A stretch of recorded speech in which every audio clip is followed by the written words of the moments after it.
go.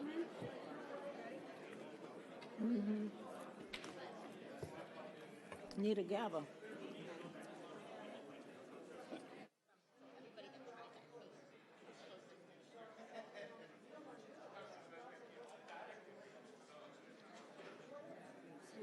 Okay, we're back in session for a public hearing, public comment.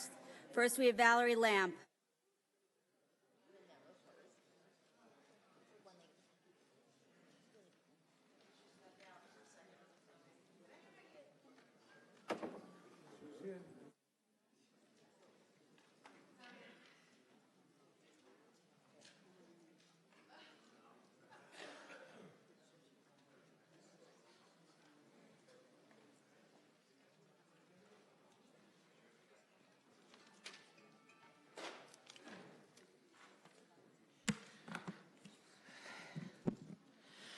Valerie Lamp Baldwin, I apologize for that. I actually wanted to just mention that we are, my fiance and I, about to start and launch a new business, and it will create at least 10 jobs. And I have to say, sadly, that I don't really see the benefits of initiating a new job and hiring people within the township of Hempstead.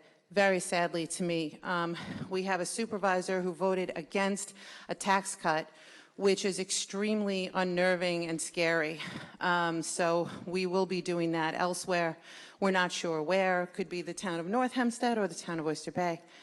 Regarding the animal shelter, I wanted to ask the policy now that was created over a year ago that requires people to be escorted and provide federal identification. Can I ask what brought that on? Who did that and why?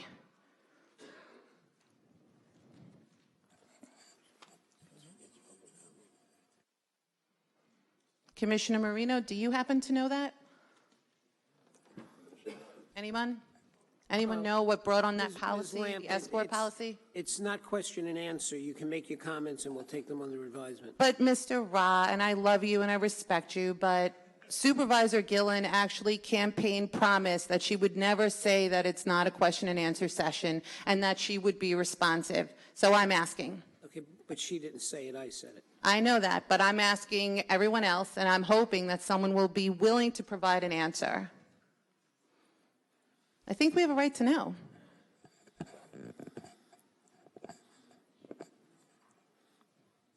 I would think that look, I don't know specifically, but I would think that there are departmental issues there, and they want to keep order as much as they can, and they instituted that policy.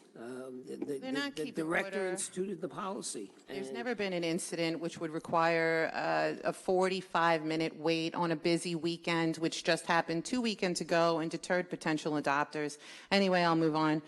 My other issue is knowing that the board, the entire board, has received conclusive information that shows fabrications of certifications on a resume. In addition to that, you have a forensic linguist report substantiating that the administrator of a hate page and a cyberbullying page works at the shelter. I'm wondering, why is Christy Fonte still employed out of contract within the town of Hempstead?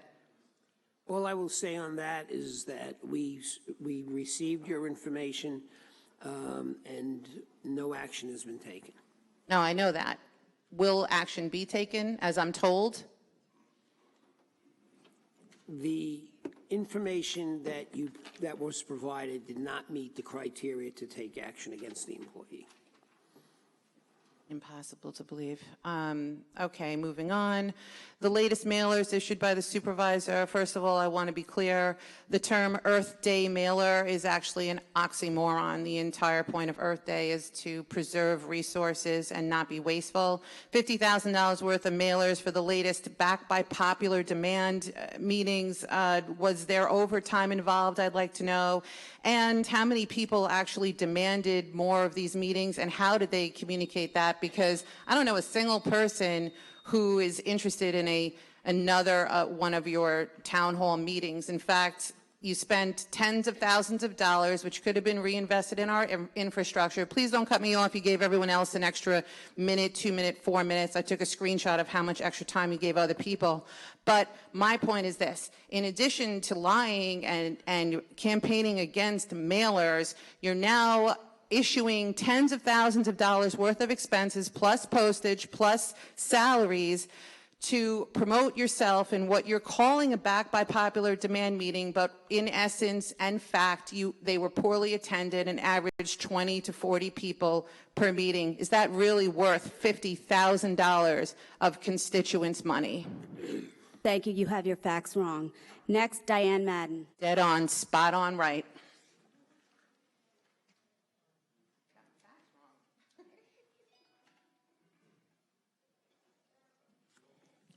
Diane Madden Hempstead. A quick question, Mr. Ra. At the last meeting, you said that there is an investigation ongoing, and we would be hearing from your office. So please update me on that regarding the fraudulent $109,000 contract. Please stop the clock. Are you talking about the employee that we just spoke about before? Is this the same question? Yes. No action's been taken. I understand no action has been taken. The information provided did not arise to the level that action had to be taken against the employee.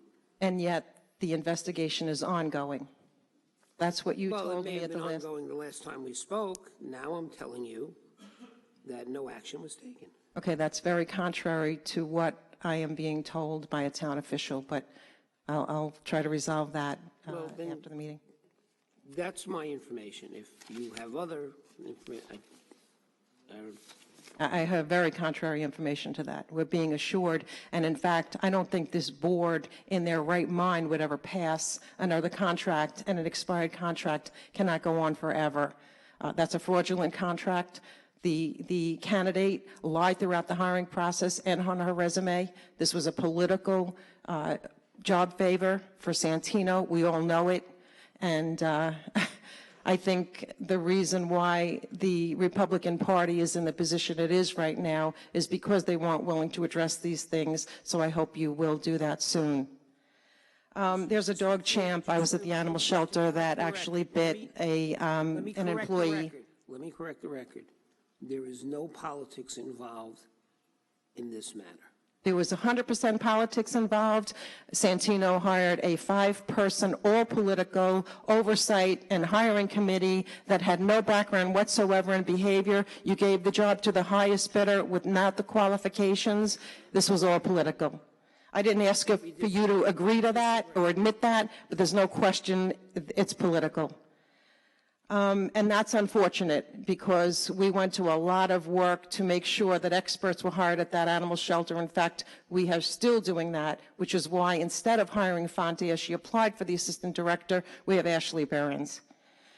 In any case, there's a dog champ that's at the animal shelter that actually bit a handler, a volunteer. I understand the volunteer has been banned. I'm wondering why.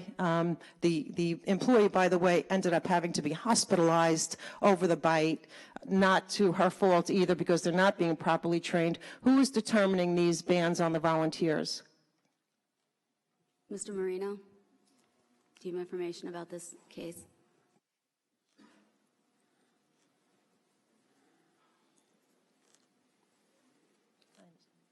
Mr. Ross, this is an investigation, should I be commenting on it, or? Is there a current, I'm not aware, if there is? Well, then if there's an investigation, we can't comment. I'm sorry. There's an investigation going on about the dog.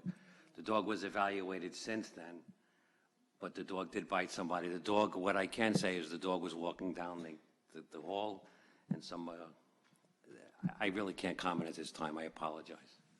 But why is the volunteer banned? I mean, I don't know this person, but I take issue with the fact that you're constantly banning the public. This is not the volunteer's fault. What happened, I was there, any more than the employee should be punished. I'm wondering who is determining when these volunteers are being banned.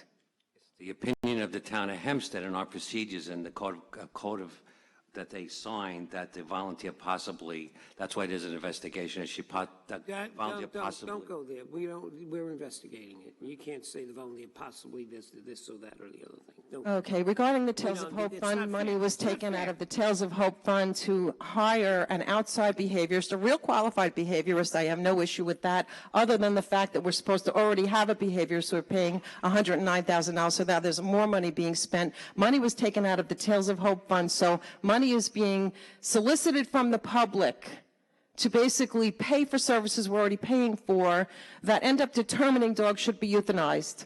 Could you explain that, Mr. Ra? No, I don't know if that's factual, but I would have no information. I have a foil. Excuse me? I have a foil. The foil reflects that money was taken out of the Tales of Hope, a public donation account, to pay for a behaviorist to determine whether an animal lives or dies, when we're already paying with taxpayer money to make those determinations and to evaluate animals. That is not the mission of the Tales of Hope Fund. I'm looking for you to respond to that. I'm not aware of it. I'll have to look into it.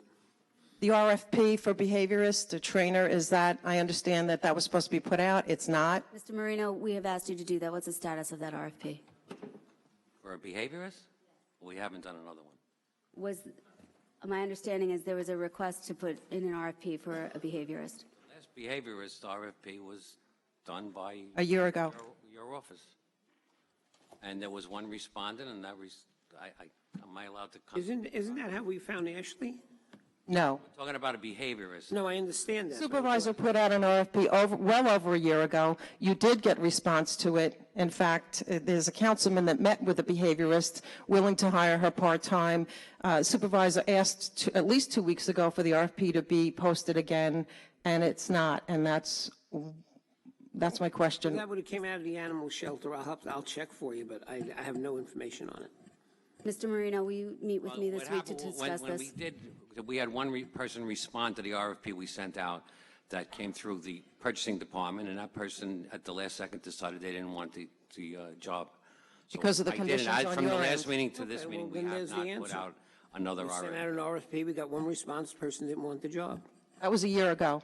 You've had problems, you've had bites, you've had incidences of injuries from employees, volunteers, animals. You have a fraudulent contract that's still being honored.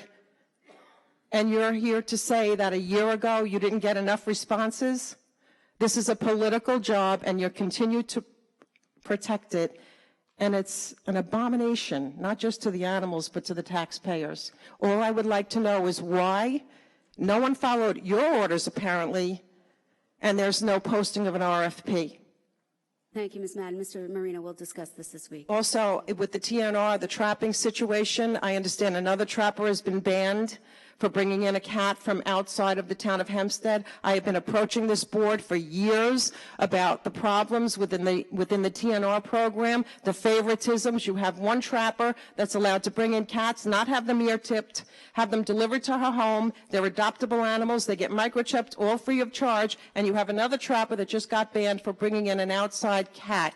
I have offered the solution to this board for years now to contract reputable trappers to handle and dispatch appropriate trapping in the area.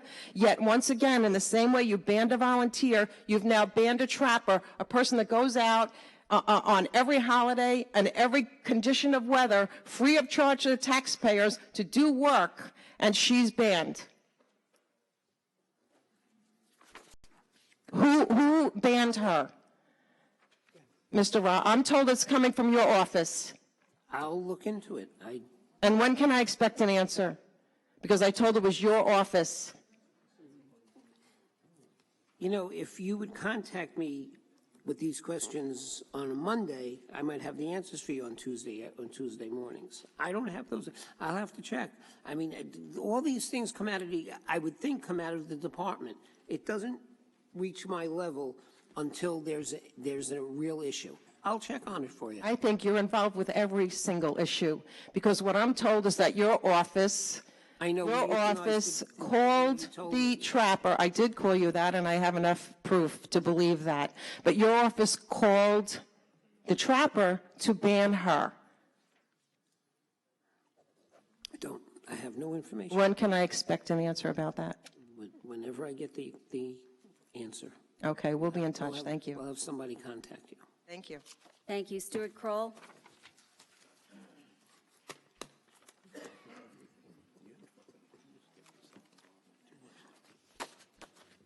Afternoon, Stu Kroll, Great Neck. Actually, I've got a couple of topics to speak about. The first one is I'd like to know why at one point there was a 5-cat minimum or maximum that could be taken care of there. Why is that now down to 3 cats? We obviously have too many cats here. We have a huge feral cat problem. What was the purpose of reducing that? Mr. Lackaruba, you're the liaison to the shelter. Maybe you could answer that. The question is why we've gone down to 3 cats per trapper.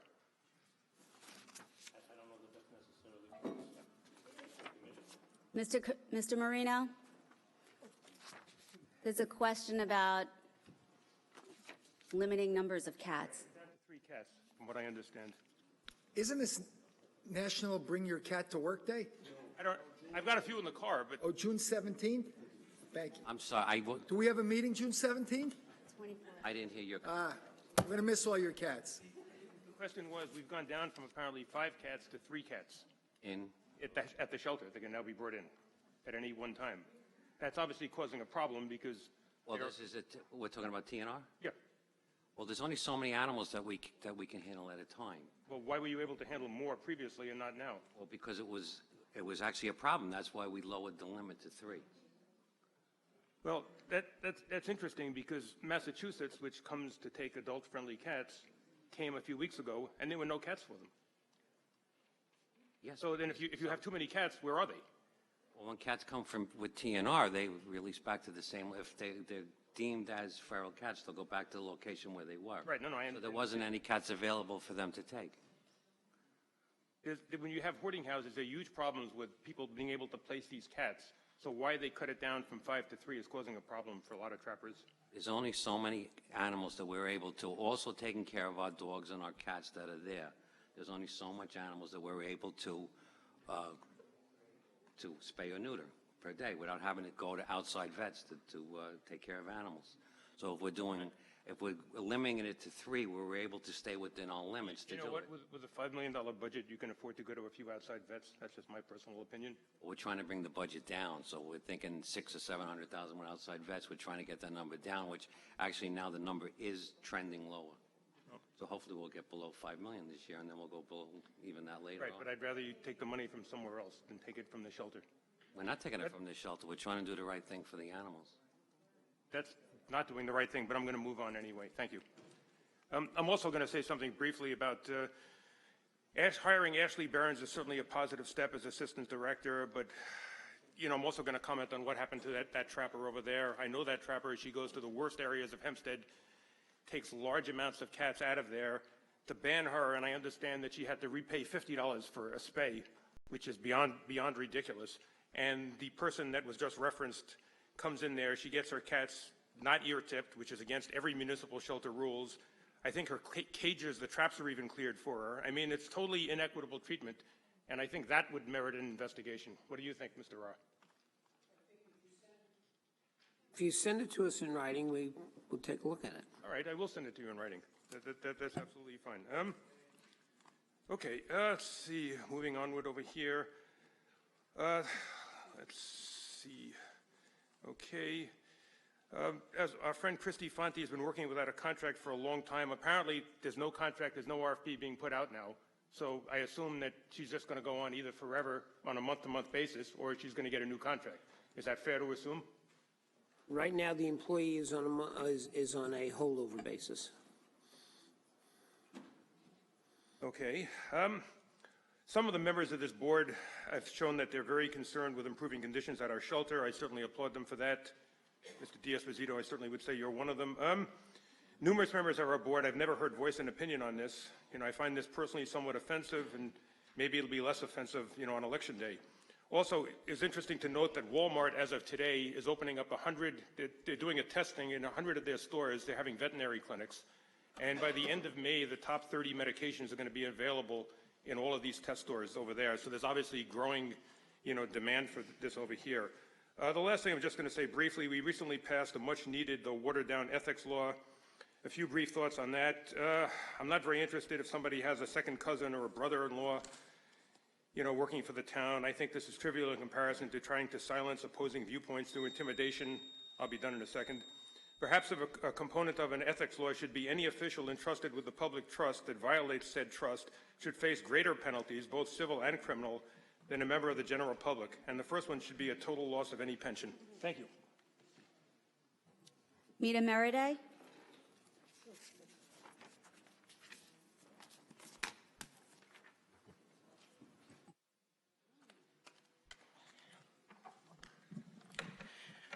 Okay, Mita J. Meriday. I just want to revisit my comments earlier with regard to the specific needs that I'm hoping are not just whistling in the wind, because I still really haven't seen too much in the way of direct outreach and resources as it pertains to building an infrastructure for our veteran community and communities of color. This is 2019, and I'm really just getting a little tired. I mean, at this point, it may just be my 9/11 conditions just coming to the forefront. So I really prefer to kind of be out in the community and dealing with the fact that, that there are veterans that are listed on the foreclosure rolls for Nassau County, and they're living in jeopardy and fear of losing their home. So I'm still asking the question in terms of what are we doing to really address those issues when I consistently see these funds and resources going to things that, yes, may well be important to other constituency groups, but we talk about how we want to thank our veterans and support our veterans, but we're still not doing anything of true substance to be about that. So, I mean, just a starting point, if someone says, well, wait, where do you want to start?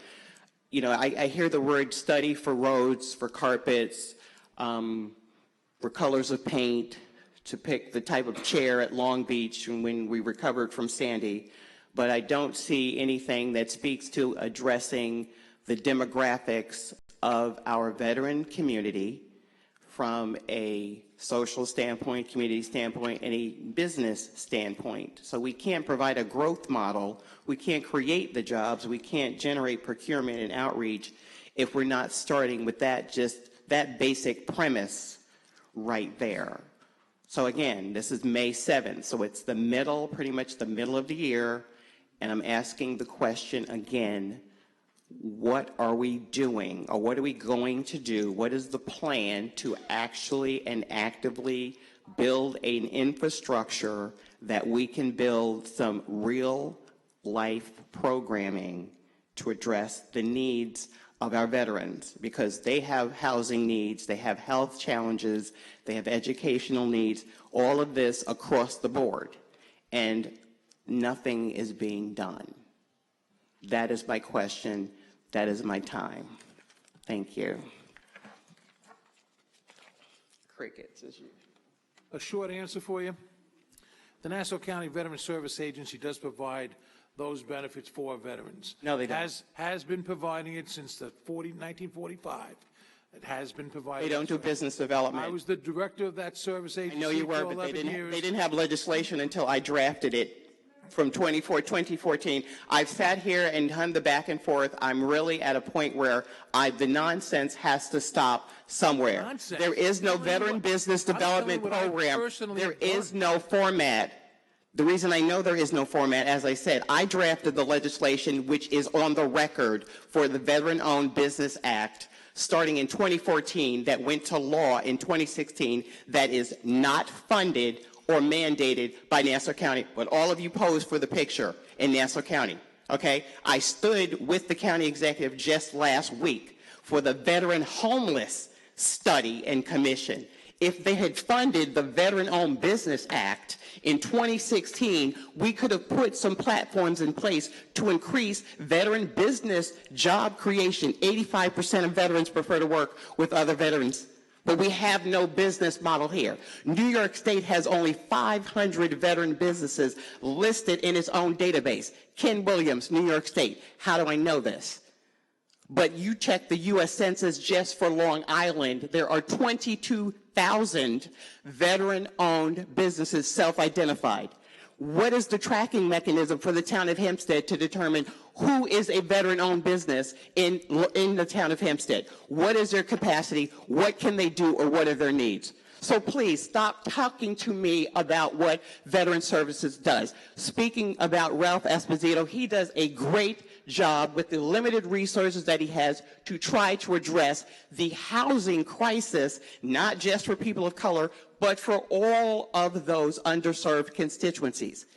So I get that. They do a great job in that area. But we're not creating the model that is keeping the student veterans who get a great education here from leaving the county. How do I know that? I was the one that had to work with the local groups to get the college presidents to waive the registration fees when the backlog that was 90 days from Buffalo, again, for those who don't know, the Northeast region, which goes through Buffalo for the post 9/11 education benefits, was backlogged 90 to 180 days. So our student veterans in 2012 could not get registered for the college education that we promised them when they signed up.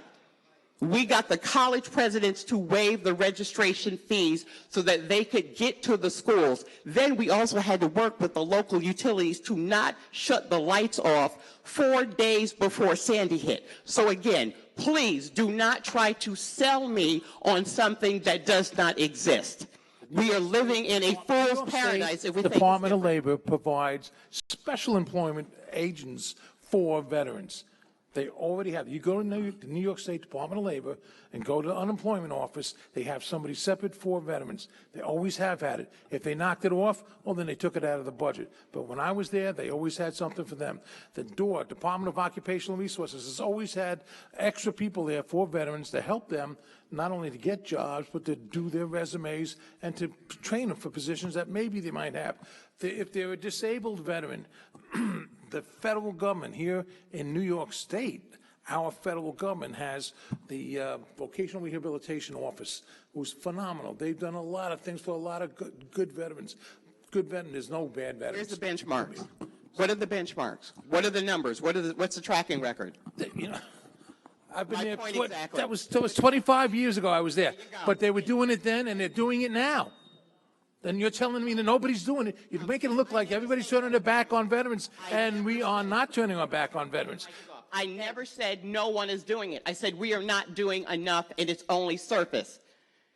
Does the 20-a-day veteran suicide rate not tell you that we are not doing enough? Do the numbers of student veterans that are leaving this region, does that not tell you we're not doing enough? Do we have a tracking mechanism for the 4,000 who are now over in the foreclosure court? How many veterans are there? Thank you, Ms. Merida. Maybe we could. I was getting up until he got started. Dennis, I was getting up till he got started. Conversation afterwards. Rich Shuren.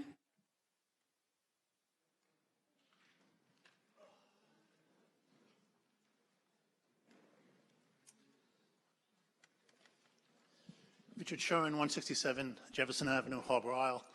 I just want to speak on the tax certiorari case against the Barrett Power Plant.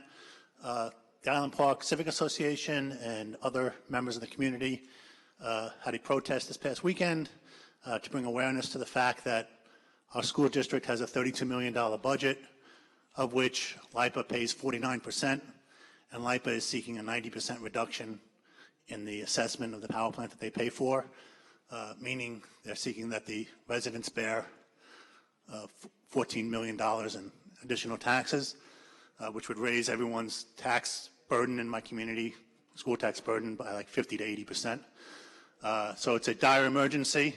I'm just bringing it to your attention again, Supervisor and others on the board. And I'm asking you to, there's a model that you can follow. The community in Northport is facing the exact same situation with regard to the Northport power plant. The Huntington Town Supervisor has written letters to Cuomo, to others, to Newsday, indicating his support for the community and their efforts to convince LIPA to stop or at least provide some relief for the community. Others, the state senator in that area and other representatives have similarly taken action. Let it be known that they're supportive of the residents in the community, and they're not supportive of LIPA's position. This is an extremely polluting power plant that our community has suffered with for the last 40, 50 years. In return for polluting our community, for depressing our property taxes, for depressing our home values severely, and just being an eyesore. We've received additional tax benefits that have supported our schools. LIPA is seeking to take that away. What they're trying to do is tear up the social contract that they have with the host community, Island Park, and leave us with all the negative consequences of having a huge ancient power plant in our community with and take away all the benefits, which is namely the tax revenue that they give us. It's an unjust, unfair situation that many people are still not aware of. In my community, I must say, awareness is growing, but it's not apparent to everyone. So we need to get the word out, and one of the ways we get the word out best is to have our local elected officials speak up, be supportive of us, let people in Albany know that this is unacceptable. Thank you. Thank you, Mr. Shuren. Quintina Tenney?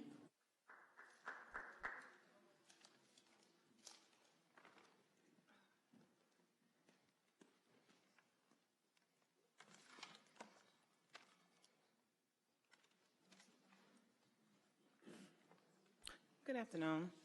And once again, I want to say thank you, Ms. Goolsby and Paula from your office. Thank you, Ms. Julian and Ms. Sinclair from your office. And Ms. Sweeney's not here, but I want to say thank you to Mr. Lampkin from her office. I'm still here. I don't know, $215,000 for a housing study. What exactly is a housing study? What exactly does it consist of? How long does it take? I'm here asking, can we have housing declared an emergency? Would that make a difference? So can we get funding? What can be done in the community with all the houses that are empty? We need housing. We are in need of housing. We are in need of housing. There's the $215,000, the money that was spent, I feel like it was, I don't know. We have people that are showing you what to do with those houses that are empty. People are actually going in there, cutting on lights. I mean, they're actually squatting. And that study right there, that's for free. I just don't. I'm looking at a list here to go down, and of course, 3 minutes is not enough for me to finish this list here. I just need to know, like, I just spoke with Mr. Lampkin, and he kind of like schooled me as to, like, you know, the breakdown of town, villages, and things of that nature, what the council here is for, and things like that. But you know what? We are people. We are people. And we are suffering a housing crisis. I don't care about what the breakdown is, what town, who's this and who's that. I mean, what can we do to work collectively to help people like such as myself? I'm looking for housing. I can't find housing. I'm a licensed real estate agent. I can't even find any housing for myself. I'm an expert at the New York City Department of Buildings. I can't even find any housing for myself. I mean, what's going on? What can we do? I mean, and you can't, it just can't be like 5 years from now, you know, to start a project and it's going to be finished in 5 years from now. We have taken on, this country has taken on a tremendous amount of people. And through what we've, like the $2 million that was spent here overnight, found overnight for illegals. They were on TV, News Channel 12, $2 million was found overnight for them to renovate this school across the street. Why can't we get anything like that? I mean, there's plenty of abandoned places around here, schools. I've been riding around the neighborhood looking for housing for myself, from Hempstead, Roosevelt, Freeport, Uniondale. It's just, what can be done? What can we do? What can be done? We're desperate. I'm desperate. Thank you for your comments. We certainly recognize that there's this crisis. The housing study is to try to give us a pathway to find ways that we can incentivize people to come and build more affordable housing. But, okay, so how? So it's trying to, the housing study is to try to do an analysis, a broad analysis of what we have and different ways that we can try to address this crisis. So we're hoping that it'll give us a roadmap so we can have some solutions to offer. I just want to say, you know, I understand coming here. I tried everything I could to get people to come into the meeting today, but why not come into our communities? We're people too. Come into our communities. I mean, you can set up at like the PL, community centers, churches, library, you know, come in and talk to us, you know, come and listen to us. I mean, I feel like every one of you should, so you can understand what we're going through. Thank you. Community outreach is an important part of our job. We do try to do that, but we'd be happy to come and meet with any group that you put together. Okay? All right. I'm sorry. I have to move on to the next card. Thank you. Thank you. Gwendolyn Walker.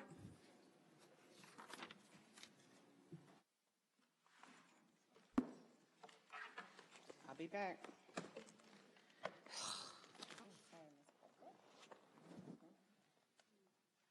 Once again, my area that I'm interested in is Section 8, homeless and everything else. When it comes to dealing with being homeless, at one time I was homeless with a son with sickle cell thalassemia, okay? And being homeless out here, at one time we had more opportunities and doors open for the homeless than we do now. And it saddened me to see to wake up and see in my own neighborhood where there's people that lived in an area for 40, 50 years, raised their children and their grandchildren, and now you see people of every color and every nation homeless and not having anyone to turn to, being turned out with their children in the street. That at Walmart on Jerusalem Avenue, when I worked there overnight, okay, and in the morning time I see two women who are maybe Muslim or whatever, wrapped up in their gowns, beautiful gowns, but they have a sign held up with their child beside them. We need money for food. And this is the United States that I was born and raised in. And I don't get why is it that all these so-called organizations that help don't do nothing except turn these people away. I worked for one of the major institutions for 15 years as a, what you would call a day have and a res have worker, okay? And I have seen it all. And I did that for 15 years because I had to keep a roof over me and my son's head. But what I have seen is not right. And it's not getting, in the year 2019, it's not getting better, it's getting worse. That's all I have to say.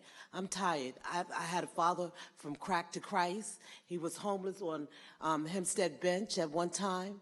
So I'm familiar with the neighborhood. At 11 years old, I walked down the street looking for my father who worked for Nassau County, the supervisor over the lights, the traffic lights. He did that in the daytime. There are 5 stages of crack cocaine use, and he was a working class crack cocaine use. So there's nothing no one can tell me that I haven't seen at 11 years old. I grew up before I was able to become a child, I became a woman. Thank you. Thank you, Ms. Walker. Felix Procacci.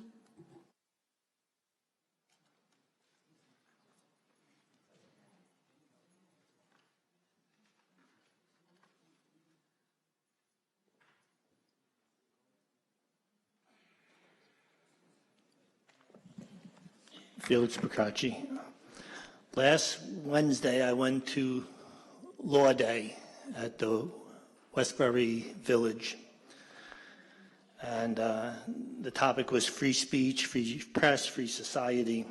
I want to talk about our ethics law, the portion that, you know, prohibits a town official, a town employee from infringing on a person's free speech. It's a good thing. It's a good thing. But news articles written that were determined to be the incubator for this law is not correct. If person A tells an employer of person B that person B wrote something disparaging on a social media post, nobody's First Amendment rights were violated.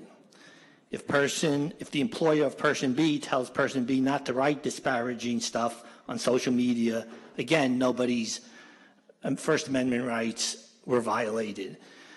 I do find it interesting that, the press wrote several stories regarding this nonsense because they don't even understand the First Amendment. And I wish everybody attended this because we had multiple speakers and they spoke on different aspects of the First Amendment. And what's also interesting and also disturbing is we've had a councilwoman who actually told me on several occasions I can't speak on what I wanted to during miscellaneous comment. And that's an in-your-face violation of my First Amendment rights. But nobody here got upset over that. And that's really upsetting because that was a real incident. And this one is a fake incident. It doesn't have anything to do with the First Amendment rights. And I just want to address one thing about the asking of the address. Since people generally like to respect government officials when they ask them to do something, I think you should qualify it by saying that we are engaging in an unwarranted invasion of your personal privacy. Will you please give us your address? Because I think it's necessary to say that because this ethics law determined that. I didn't vote for the ethics law. You all voted for it. And that's what it says. But meanwhile, there seems to be the contradiction. People will do what a government official tells them to do, illegal or not, because they just respect government. A police officer and fireman, same thing. So basically, if we've determined that it is an unwarranted invasion of personal privacy, we should be open about that and then ask them, well, now do you want to give us your address? Thank you. Thank you, Mr. Procacci. Linda Simmons.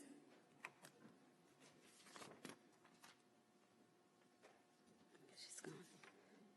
Safina Clark.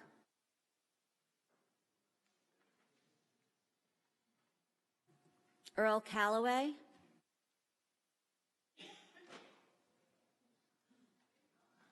Mary Ellen Cray.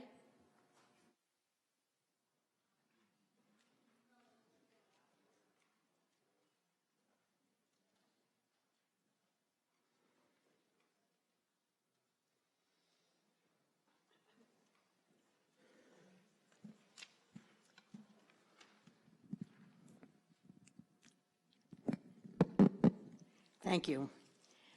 First of all, I would like to discuss something in Uniondale, the Park Avenue Senior Center.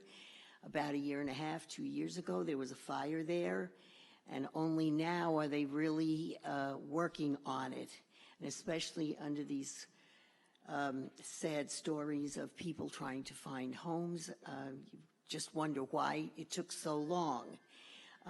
There were 4 giant dumpsters there on the property for, I don't know, 9 months, maybe more. And I thought they were working on the interior. But all of a sudden I saw them working on the roof just maybe a month ago, maybe 3 weeks ago, whatever it was. And obviously they haven't been doing anything inside. So I'm just wondering what, for those months and months and months, was going on and why wasn't this expedited? You want me to answer that, Ms. Sewell? Okay, first of all, we're waiting for insurance. It doesn't belong to us. It's not, part of the town of Hempstead's housing. And they were waiting for insurance, but I know they're working on it now. I've gone there and I see what they're doing. So it's got to be done correctly. It had to do something with electricity. So that's very important that it's done. And I know most of the people that were there, I helped get them placed someplace else. So they do have a place to live, but hopefully in the next, I can't say when, but soon it will be completed and they can come back to their homes. Well, I appreciate that, but think it could have been expedited because, Well, as you they say. were waiting for people the need their insurance homes. money. So, So the second thing is also in our area, the Bernard Brown Park. I happened to have a couple of conversations recently where I'm told the roof leaks. They did some lavatory work. They did it during the winter. The people taking the classes had to go outside to a porta potty in the middle of the winter. I would think that this is poor planning, and I'm really not happy to hear that kind of. Mrs. McCrae, we were very much aware of that. We had to do the work. We had to get it done within the time frame. The bathrooms were terrible. And we did move most everybody. They didn't have to come there anymore. We had some, but we moved them to other areas during the time that we were having, this problem. Now, with the leaking, it has to do with the air conditioning. We know that. And so it's on order. I think the commissioner is here, right? Want to answer her when it's coming in? I was over there the other day. I'm over there a lot. Thank you. So I know what's going on, yeah. Hi, good afternoon again. We had an engineer take a look at the roof, and as soon as we get our capital, we're gonna address that issue. The bathrooms were taken care of; they're finished and completed. So hopefully that'll satisfy the community. It just seems like things were done backwards. Well, we had to do them when we had the money, and I didn't want them to wait. I wanted it open for the summer. And not only that, we have the kids there. Tell her what we do. In the Parks Department's defense, we've sent our carpenters out there on multiple occasions, our roofers, and we tried to fix the situation. When we found out that it was still leaking after doing multiple repairs, we called an engineer to make sure we got it done completely correct. Okay, and it's nice now. Go look. And we're going to spray those benches. That's the other thing I want to see. I want to see that done. Did you notice that the parking lot has been redone? I did not. Okay, there's a lot has been done in there. These are things that people are telling. Well, I don't know who these people are because. Classes there. Well, I know we had some problem, but they go now. It's painted. They have new shades, new blinds, really. They have new tables. They have new chairs. Go look at it yourself. And the turf. And it took a while. And the turf been done. Okay? So there's no complaints about that park. I'm very proud of how they're doing it. And the bathrooms are great. I'm glad to hear that. My next item is the trees. I know somebody spoke a few months ago about having some kind of ordinance relating to trees because we're finding too in Uniondale the same thing, that people come along, they buy a house and then they tear down all the, down all the trees. So I would hope that the council would look at the kinds of ordinances which other communities have, at least before doing something so radical. People would have to present a plan and at least have, that presented to the town so that there would be some kind of way to look at that. Would you like for the commissioner to explain to you what happened? Please. Okay.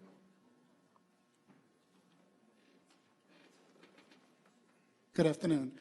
Basically, if a property is going to be subdivided, then they have to prepare a tree report that goes to town board. So they can't just knock down trees. However, if someone buys a single-family lot with a single-family home, it's their property and they can do whatever they want with it as far as removing trees or adding trees. So, but there are towns that do have tree ordinances for private property. And so I'm asking you to investigate, what does the town of North Hempstead have? What does the town, what do villages, what does, you can do that. Whatever, and see if there's something that we could have that at least would give people thought before they start, tearing everything down. We can do that, right, Commissioner? I jumped off Southern State Parkway recently onto You didn't Jerusalem jump off Avenue. of, what do you mean you jumped off? Yeah, right. Anyway, and I noted a huge for sale sign on Church an AM that I knew at one time had been an AME church.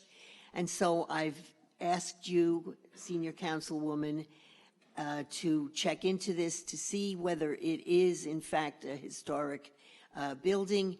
And I've also spoken to somebody in legislator Kavan Abraham's office to see if possibly this might be moved to Old Bethpage Village as a historic building.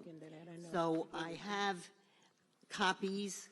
I believe it is in Councilwoman Erin King Sweeney's district.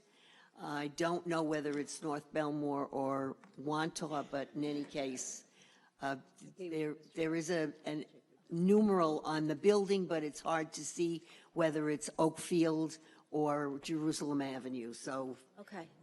All right, thank you, Mrs. Cray. the last thing, I just was wondering if that Oak Street plume to the, is that part of the Purex plume? Which one? The one on Oak Street, it was item number, was it 18? Oh, I thought you were doing. Commissioner, can you just answer that question quickly? Yeah, 18. Okay. I gave that. Yes, the Oak Street plant is down gradient of the Purex plume, but the contaminant that we're talking about in this particular grant is an emerging contaminant that's pretty much prevalent throughout most wells. So it's not specific to that particular site. I see. So you're saying that all the wells in the town system need this kind of remediation? Yeah, there's been a series of articles in the papers explaining almost 70% of the wells on Long Island have this particular contaminant in it. That's very concerning. Yeah, even in Village of Hempstead, we have it too. And congratulations to Councilwoman King Sweeney on finishing the marathon, half marathon. Thank you, Ms. Cray. M. Funderburg, Ivy? Funderburg. Amy.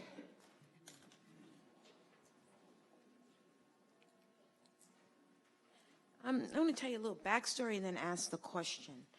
And again, my passion for this, please don't look at it as unprofessional. In 2014, there was a warehouse in our facility, in our community, that was abandoned. The gang members were tagging the facility, so we took possession of it by renting the facility. We were paying $2,000 a month. And then our assemblywoman came to us, talked with us, and provided a grant, which was bipartisan. It was through the Republican and Democrat. They decided to give us $250,000 to purchase the facility. With that, we received a contract from the state of New York where we signed and we were ready to receive this funding. So with that, we invested $75,000 into the facility to renovate it so that it would be a facility for our students. Computer room, dance studio, daycare center, office space for our homeless population would come in because they are kicked out during the day and can't go back until 6 o'clock in the evening. So they would come there and be able to do homework and have a place that was safe and clean for them.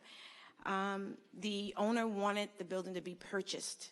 So we were waiting on this fund to purchase and continues to pay the $2,000 a month. In January of this year, we were kicked out of the facility after spending $75,000 to renovate this building. My question is, now we have 125 kids that are displaced. Our new assemblywoman, Grace of God, she has now awarded us $180,000 to buy a building. But at this point, you know, when you lose that kind of money in renovation, it really gets to you. But my question is, across the street from that facility is property. And I have brought this to senior woman Dorothy Gooseby, but she has informed me that she doesn't have any control over the buy and sell of any property in our community. So this particular property has been vacant for years. I know that an RFP went out on the property, and I guess the person that answered the RFP hasn't done anything with the property as of yet, because again, they come to the community, ask us.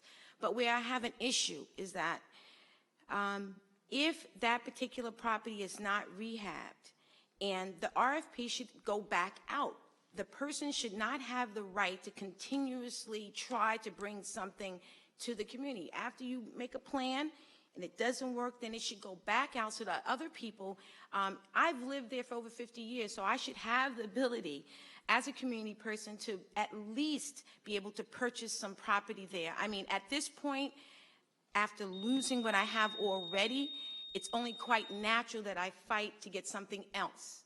And I've worked with the owner of that particular property, and I've had so many people call him and say, you know, hey, she's done so much too. Why would you want to get rid of it? So I come back to the question, how am I, as a business person, as a nonprofit, have the ability to purchase land in my community to do the work that I've set out to do? Wait a minute. Now, what are you saying? You want to purchase the land that your building is on? No. You're looking for your other one across the street? Right, which is empty. It has a sign on it. They haven't done anything with it for years. I would like to be able to purchase the property and, you know, build on that since I've... But you don't know, before you can do that, I don't know what the bid is now, but I know it was bidded, it was out for bid. I don't know where it is. Is anybody here from planning that would know? Commissioner Baker. Oh, Commissioner Baker's just here. Let him answer that, because I don't know. I don't get into that aspect of it because I have to make sure that I keep my hands clean so that nobody can say that I did anything bad. So, Commissioner. Supervisor, board members, there's two pieces of property presently being negotiated over. We are trying to expedite that, and I think we will have an answer probably within the next 2 to 3 weeks of whether we'll be moving forward on it. If you want to send a proposal into the office, we'll be glad to read it over and see if we can come to some type of an accommodation. We'd have to make sure that it is in keeping with all the CDBG regulations and what have you. But you certainly can do that. And then I don't know what you plan to put there, but you need to have a plan because you'll have to come through buildings.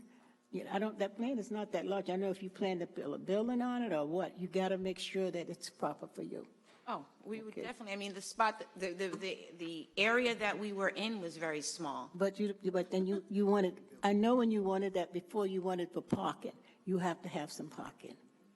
Well, we wanted it originally because we had the building that we wanted the property across the street from us. But then you still would need some parking. But now, but you know what, and I understand all that, but we make so many concessions, and again, I say this, and I'm taking, I never complain, I never put my problems out there. This is to say this, if you can come into my community and put 3 vape shops there, where people can go there 24 hours a day, it should be no problem for someone such as myself to have a facility there that answers the calls and the needs of the children and the residents in Roosevelt. I understand parking, I understand the whole big picture, but just as we make concessions, we need to look at a plan for our community. And I'm one of those people that truly believe that if it's property there that's available, then those that live there and can afford to purchase and put something there viable, why not? Thank you, Ms. Funderburg. And if you would just talk to Mr. Bakich offline, maybe you can just work something out. And thank you for your advocacy on behalf of the constituents in your community. Ms. Wells from Hempstead. It looks like it might say Dreamer Wells. Oh, here she, okay.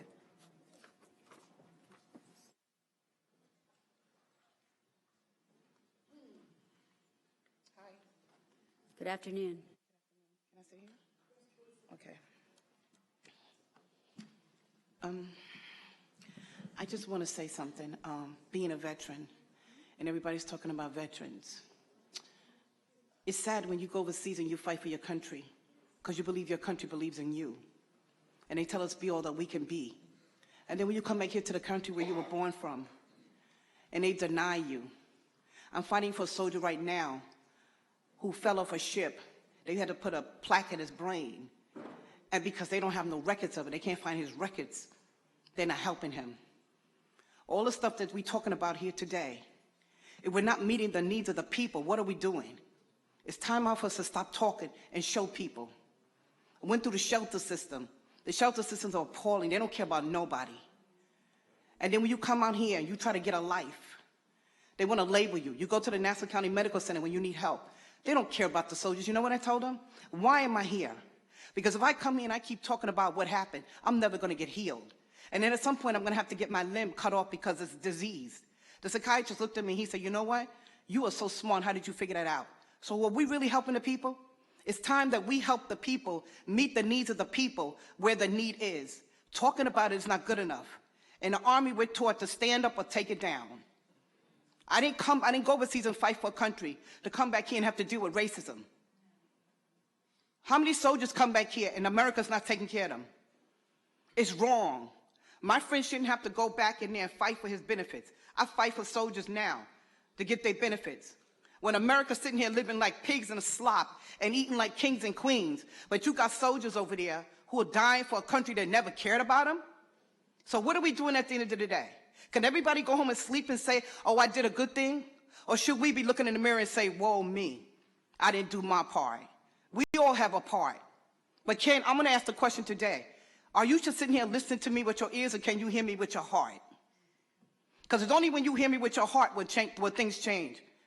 I see children out there in the military. They take these Spanish kids and promise them immigration. They don't give them immigration. You know what they do? They take them in, they promise them immigration. They get killed, they bring the dead body back to the mother and tell the mother to bury it. Is that fair, America?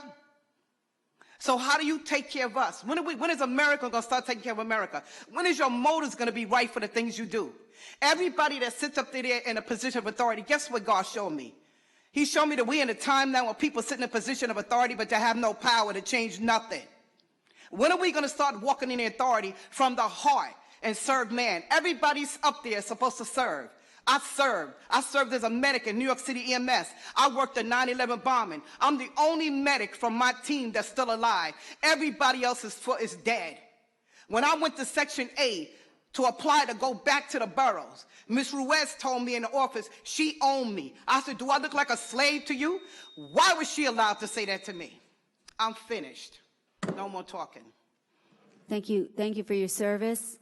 And if you need some help, can you meet with our Veterans Affairs office and we'll try to get you, we can try to address each problem that you have. I want to say one thing, please, and hear me with your heart. I need to move back to the boroughs because I need to have treatment for cancer. Ms. Ruiz told me she owned me. Since when do we get a right telling somebody we own them? I look like a slave to you? And Ms. Ruiz told me that. She told me, I own you. I said, you better take, then her little goon gonna come out and do this. I told her, you better take your fat behind back behind that door. Who gives these people in Nassau County the right to mistreat people? I'm not no slave. She wasn't even born here. I was born here. How does another person from another country come to America and rule America? Who gave them the power and the authority? Okay. I'm sorry that you were treated that way. Angry. The Bible said, be angry but sin not. But I'm sick and tired of seeing the racism. I'm sick and tired of seeing people sit in a position of authority and you don't care about nobody. When are we going to start caring? People from other countries are dying so that you could come back here and be cute? When do we help the people here? I'm appalled that that woman can say that to me. And all the pastors that I called, they said, oh, I can get your paperwork. Done nothing. So you know what I realized? You're sitting in a position, but you have no power and authority to move in the earth. I'm done. All right. Thank you for your service, and you should not have been spoken to that way, ma'am. We all need to deal with her because you know what? The wrong person's going to come in there one day. Okay. The only thing that stopped me I think, was this in Nassau County? Where did you? 260 Clinton Street, Hempstead. Okay. She told me she owned me. I said my mother name ain't Kunta, my daddy name ain't Kenta. Where does she get the right to say that to Thank you. We'll look into that for you. D. Lorminer.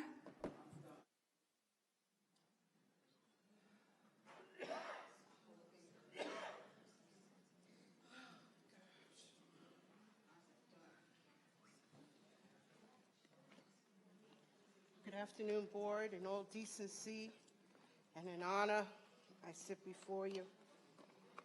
I'm a witness of the humane conversations that we've had since I've been in here for a couple of hours. Thank you for your time. Just going to get my notebook out. After listening to that lady while I pull out my book, talk about all the cats and the dogs and how well she represented them, I wish I had her to represent humanity.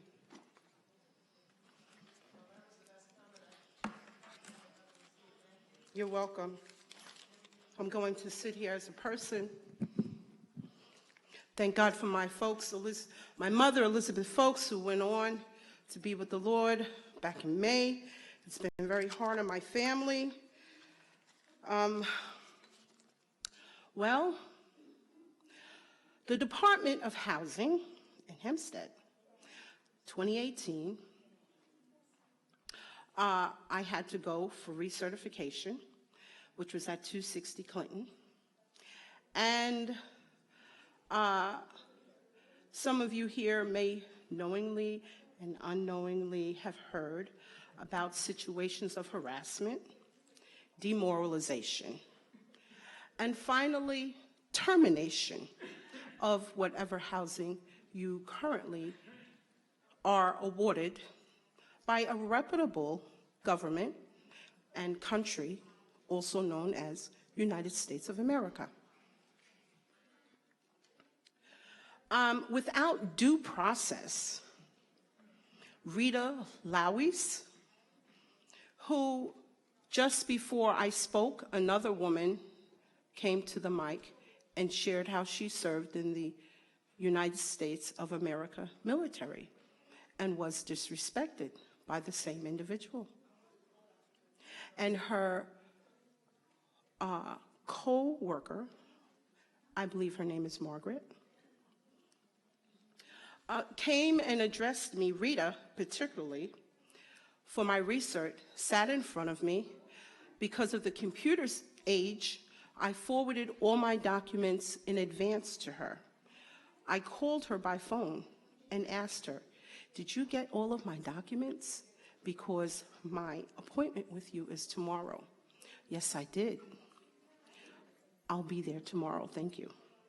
I called my employer to validate that she sent the document that stated how much I earned for the year, according to whatever they had available.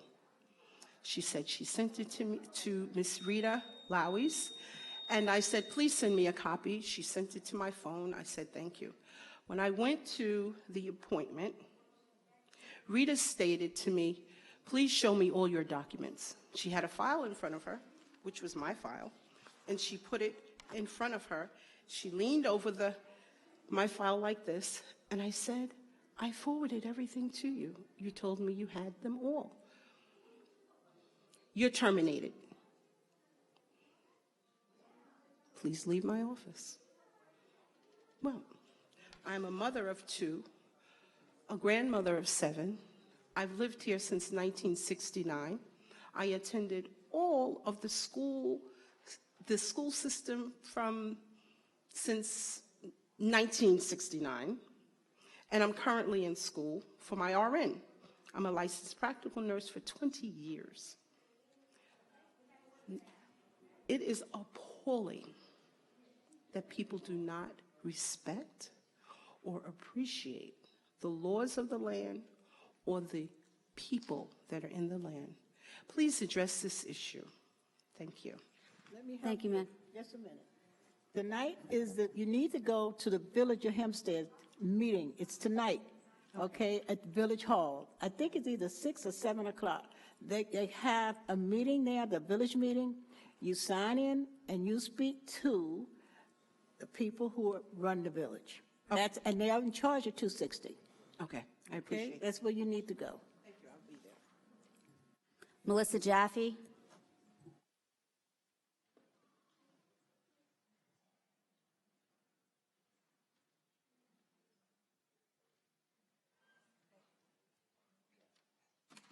Hi, Melissa Jaffe Merrick. On a positive note, I wanted to thank the board for hiring Ashley as Assistant Director at the Town of Hempstead Animal Shelter. We are all head over heels with her. She is enhancing every area of the shelter. She is a real team player, and I personally have had several helpful interactions with her. Interesting, we all agree on something finally. Thank you. Thank you. Dr. Margaret Castillo.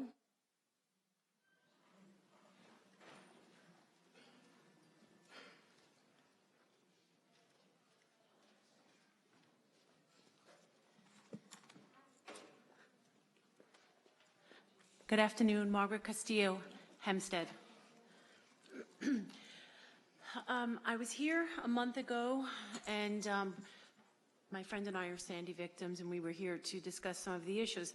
But in the past month, we've learned some things that are going on that we want to speak about, that we support, and all of our 1,400 other Sandy victims that belong to the same group support, is the independent study on the Department of Buildings for accountability, efficiency, and transparency. It's really important to us. The main issue was that there was no system in place in the Department of Buildings that was transparent for the victims. And when we would go to the Department of Buildings, we got a runaround show. I was interviewed last week by a reporter, and I said to her, well, I stopped counting at 42 visits. And her mouth opened. She said, you visited the Department of Buildings more than 42 times? I said, I stopped counting at 42. It was horrific, the situation. And I can't even, like, it was belittling. It was just terrible. But there was, every time I would go, can you explain why to me? And nobody would ever explain why to me. And the system was, you got this big sheet of paper that said, bring back everything that is relevant to your permit. Well, how do I know what's relevant to my permit? How did I know that I had to have a rat inspection from the Department of Health? I had no idea. So it was a constant, you go and you're so happy, and here's your things, and you didn't bring this back. No, we're not taking your file.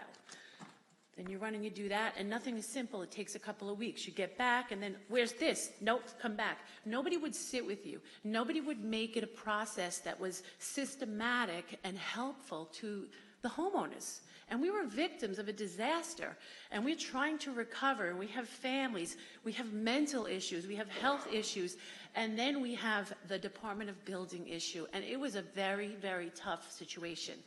And as I spoke the last time, I said there was only two people, Inspector Gunther and the Deputy Assistant Commissioner, Mr. Novella, were the only two people in that entire building that treated me with the remote amount of respect.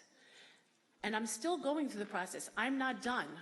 And I've kind of met somebody in the commissioner's office. Her name is Diane, also an amazingly helpful person. But that's it. In that entire building that I have gone there probably over 60 times, 3 people treated me with respect and kindness. And I think that's appalling, and I'm not the only person. I think that the study needs to be done. I think that all of the board members need to support that study so that there can be efficiency, that you can gain back the trust from the public, because nobody has trust for the Department of Buildings if you're a Sandy victim. Thank you for your comments, Ms. Castillo. This is something that I've been pushing for since I think we put the RFP out in February of 2018. We've hit some delays along the way.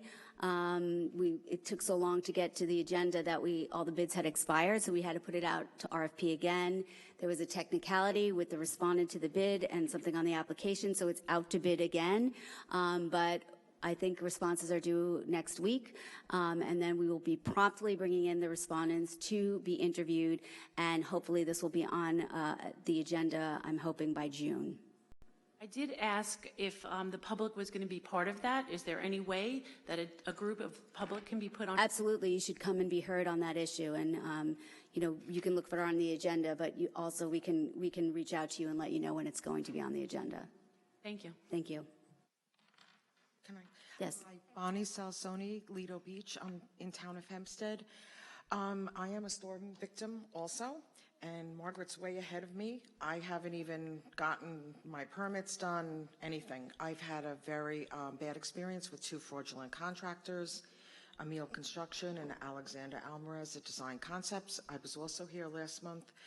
And I think a study needs to be done about how Consumer Affairs handles these issues. I have been bounced back and forth between Consumer Affairs and the district attorney.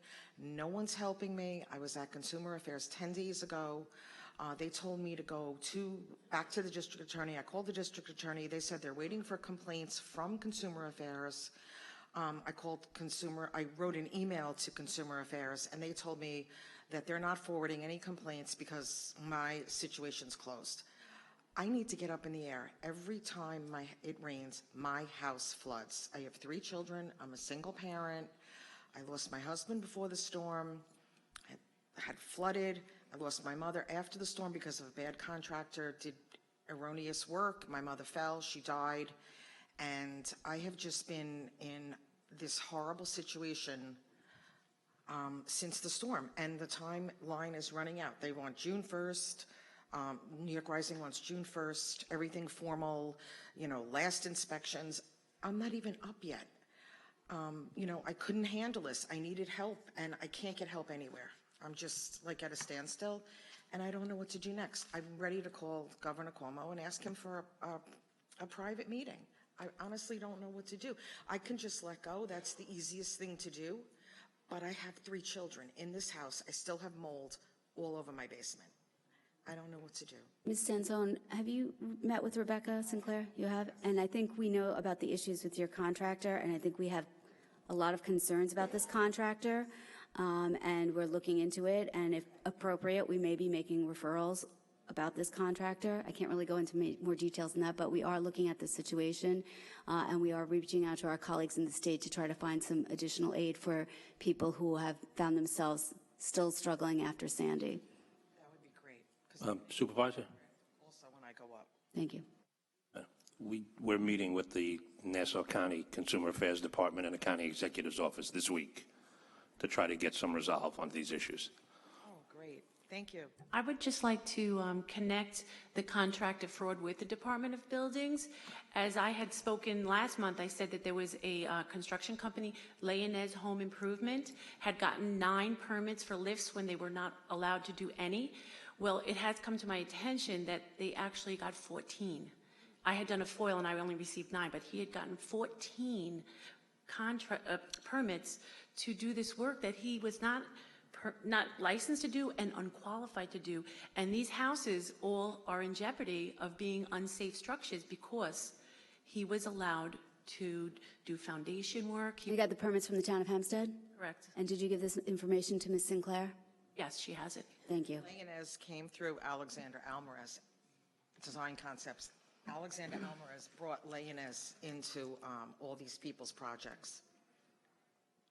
Thank you, ladies. I'm sorry for your troubles. Thank you. Have a nice afternoon. Janice Blake.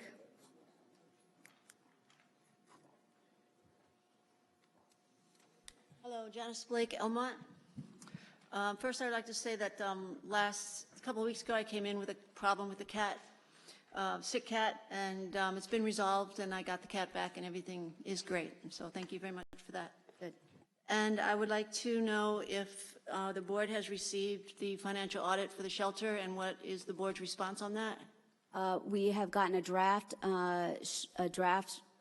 audit of the shelter, and we expect that it's going to be finalized by the controller's office. I don't know, do we know the time frame for that?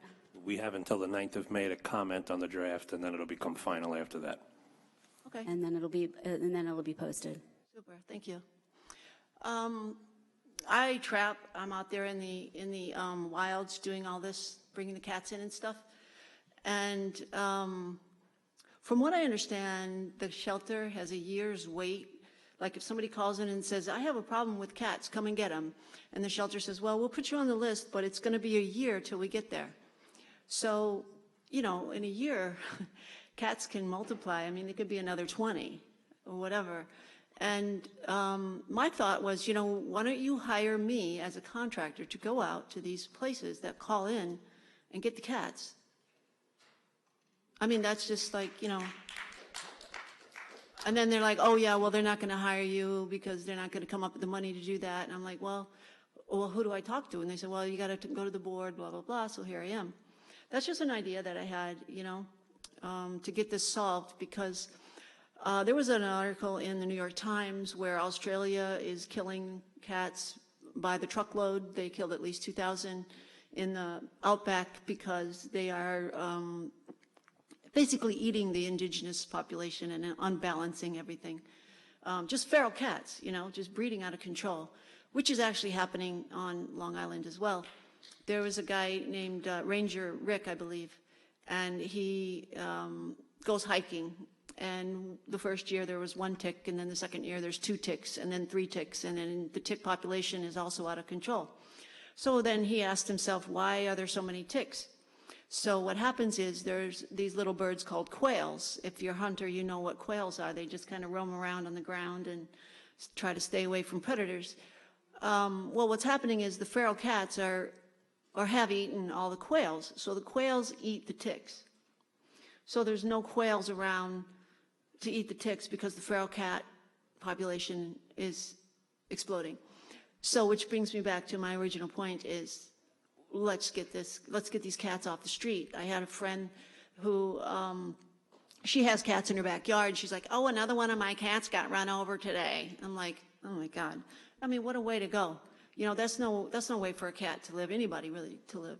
So that's my point. Thank you. Thank you. Thank you, Ms. Burke. Bonnie Salzone, I think she just spoke. Okay, that's it. Everybody have a nice day. That concludes today's town board meeting.